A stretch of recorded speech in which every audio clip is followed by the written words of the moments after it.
gulay, masarap na ulam ngayon. Yan, nagigisa ko ng bawang. Halo lang ng halo. Yan ang sibuyas. Haluin din.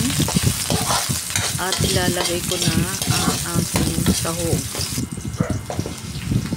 Karneng baboy na natira kahapon.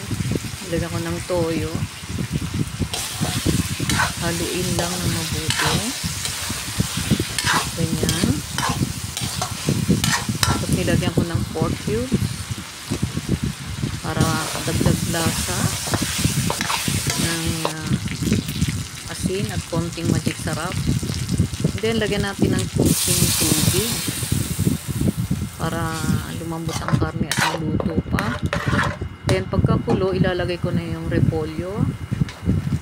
Ayan. Masarap ang maraming gulay. Lalo na ang repolyo, maganda sa kidney. Maganda sa ating katawan.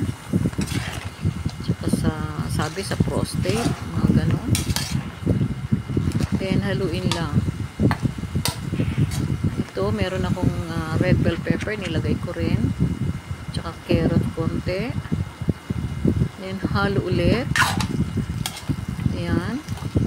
Ito, kailangan hindi lamog ang gulay. Kailangan parang half cook lang. Parang ala chop suey din ito.